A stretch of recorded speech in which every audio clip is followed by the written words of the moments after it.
2026년 KBO 리그 스토브리그 초반, 모든 시선이 단 하나의 이름에 쏠려 있었다.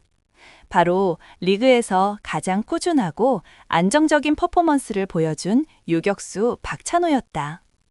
30대에 접어들며 전성기를 구가하고 있는 그에게는 원소속팀 키아 타이거즈를 포함해 롯데 자이언츠, KT 위즈, 그리고 강력한 영입 의지를 보인 두산 베어스까지 네 팀이 노골적으로 구애를 펼쳤다. 특히 내년 시즌 성적 반등을 목표로 하거나 주전 유격수 공백이 절실한 팀들이 많았기에 박찬호의 계약은 단순한 선수 한 명의 이동을 넘어 FA 시장 전체의 물꼬를 틀 기준점이 될 운명이었다.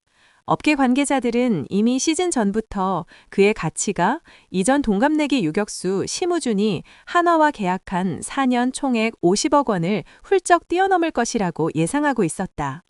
냉정하게 비교했을 때 박찬호는 최근 3년간 398경기 출장, 타율 0.298, OPS 0.735라는 유격수로서 특출난 생산력을 자랑했을 뿐 아니라 지난해 수비상을 수상할 정도로 현장에서 인정하는 최고 수준의 수비력과 지치지 않는 경기 체력, 그리고 큰 부상 이력 없다는 희소성까지 갖추고 있었기 때문이다.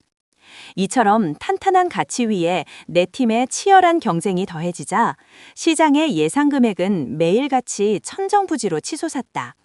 그리고 마침내 박찬호 영입 전의 박은 모두가 예상치 못했던 방식으로 내려지기 시작했다. 복수의 야구 관계자들에 따르면 박찬호 측은 이미 네 구단으로부터 최종적인 금액 제안을 모두 받은 상태였다. 각 구단은 내부적으로 오버페이의 마지노선을 설정하고 숨막히는 계산기를 두드렸으나 이 경합을 단숨에 종결시킨 것은 두산 베어스의 과감한 배팅이었다. 총액 100억 원 수준은 아니지만 경쟁이 붙기 전 예상했던 금액보다 훨씬 높았다. 다른 팀들이 도저히 맞불을 놓기 어려운 수준이었다. 업계 사정에 밝은 한 인사의 말처럼 두산은 다른 구단의 의지를 꺾어버릴 만큼 압도적인 금액을 제시한 것으로 알려졌다. 이 파격적인 제안은 원소속 구단인 키아는 물론 실탄을 장전하고 유격수 보강에 사활을 걸었던 롯데와 KT의 전략을 일시에 무력화시켰다. 두산의 제시액을 확인한 다른 팀들은 이 이상을 부르는 것은 재정적 리스크를 감수해야 한다는 결론을 내리고 사실상 철수를 결정했다. 두산의 적극적이고 공격적인 투자가 FA 시장의 대열을 낚아채는데 결정적인 역할을 한 셈이었다. 결국 박찬호의 행선지가 두산으로 기우는 모양새가 되자 나머지 팀들은 급박하게 오프시즌 구상을 수정해야 하는 상황에 놓였다. 가장 뼈아픈 타격을 입은 건 원소속팀 키아였다. 구단 내부적으로 박찬호에게 적절한 예우를 하고자 했으나 두산의 제시액은 키아가 감당할 수 있는 재정적 규모를 넘어선다는 최종 판단을 내렸다. 박찬호와의 결별을 예감한 기아는 이제 그 공백을 메우기 위한 내부 논의를 본격화했다. 기존 백업 내야수들의 성장과 아시아 쿼터 활용 방안이 테이블 위에 올랐지만 팬들의 최대 관심사인 김도영의 유격수 기용은 여전히 신중한 접근이 필요했다. 이범호 감독은 올해만 햄스트링 부상을 3차례 겪은 김도영의 몸 상태를 고려해 적어도 2026년 시즌에는 그에게 과도한 수비 부담을 지우지 않는 방향을 선호하는 분위기다. 한편 실타는 확보했지만 두산의 벽에 막혀 박찬호를 놓친 롯데 자이언츠는 확보한 예산을 어디에 투입할지 재조정해야 했다.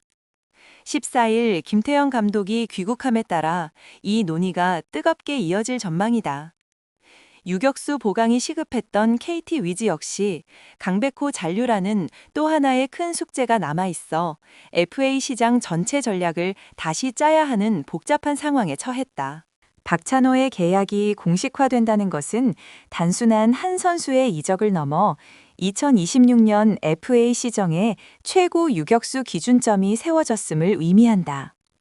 1호 계약부터 예상치를 상회하는 금액이 터져나오면서 앞으로 계약을 앞둔 A급 선수들, 특히 경쟁이 붙을 것으로 예상되는 포지션의 선수들에게는 매우 유리한 시장 환경이 조성된 셈이다. 다만 이러한 기준점 상승은 결과적으로 부익부 빈익빈이라는 FA 시장의 고질적인 흐름을 더욱 심화시킬 것이라는 데는 이견이 없었다. 두산의 과감한 베팅은 단순히 박찬호를 영입한 것이 아니라 향후 몇 년간 KBO 리그 FA 시장의 협상 테이블 높이를 완전히 바꿔놓는 결정적인 한 수였다. 결국 업계의 추측과 전망은 현실로 굳어졌다. 치열했던 2026년 KBO 리그 FA 시장 유격수 박찬호 영입전은 두산 베어스의 과감한 베팅으로 막을 내렸다.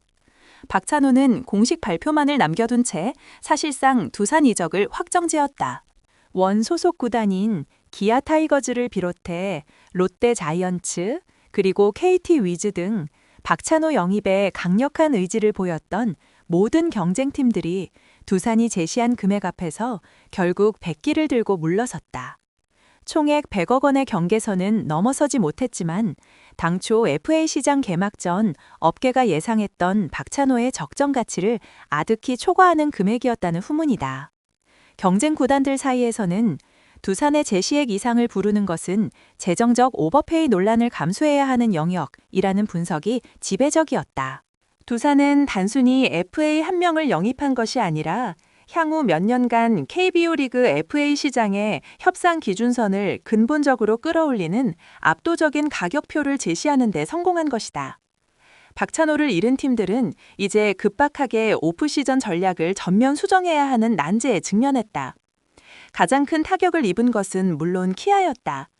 젊고 내구성이 뛰어나며 수비에 강점을 가진 프린프라이드 스타를 지키지 못한 키아는 이제 박찬호 없는 2026 시즌 구상에 돌입했다.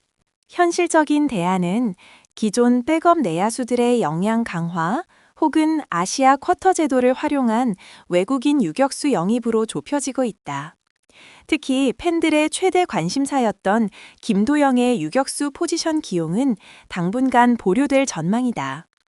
이범호 감독은 지난 시즌 김도영이 3차례나 햄스트링 부상을 당했던 경험을 염두에 두고 적어도 2026년에는 선수의 몸에 무리를 주지 않는 방향, 즉 3루수 기용을 선호하겠다는 단호한 입장을 고수했다. 스타 유격수를 외부로 떠나보낸 대가는 팀 내부의 포지션 교통정리라는 복잡한 숙제로 남았다. 실탄을 장전하고 박찬호 영입을 시도했으나 두산의 벽에 막힌 롯데 자이언츠 역시 확보했던 자금의 용도를 재검토해야 한다. 김태형 감독이 해외 일정을 마치고 귀국하는 14일을 기점으로 이 잃어버린 실탄을 다른 FA 자원이나 외국인 선수 보강에 투입할지에 대한 고심이 본격적으로 이어질 것이다. Instructions for the with 나갈 유격수 보강 실패와 더불어 강백호 잔류라는 또 다른 시급한 대형 FA 과제를 안고 있어 오프시즌 전략의 전반적인 재정비가 불가피한 상황이다. 이렇듯 두산의 단 하나의 결정은 KBO 리그 내 경쟁 구도와 오프시즌 계획을 연쇄적으로 뒤흔들어 놓았다. 박찬호의 계약은 단지 2026년 FA 시장 1호 계약이라는 의미를 넘어선다. 이는 향후 경쟁이 예상되는 모든 포지션, 특히 A급 선수들의 가치를 판단하는 명확한 기준점을 세웠음을 뜻한다. 1호 계약부터 예상치를 상회하는 금액이 터져나오면서 앞으로 계약 협상 테이블에 앉을 A급 선수들, 경쟁이 붙을 것으로 예상되는 선수들에게는 매우 유리한 시장 환경이 조성된 셈이다. 하지만 이러한 기준점 상승은 결과적으로 부익부 빈익빈이라는 FA 시장의 고질적인 양극화 흐름을 더욱 심화시킬 것이라는 냉정한 예측에도 무게가 실린다. 두산처럼 과감하게 지갑을 열어 최고가를 부를 수 있는 구단과 그렇지 못한 구단 사이의 전력 격차는 FA 시장에서부터 더욱 벌어질 수밖에 없기 때문이다. 두산의 경영진은 박찬호에게 최고액을 베팅함으로써 단순한 전력 보강을 넘어 리그 전체의 FA 협상 분위기를 자신들의 의도대로 주도하는 영리하고도 공격적인 전략을 완성해냈다.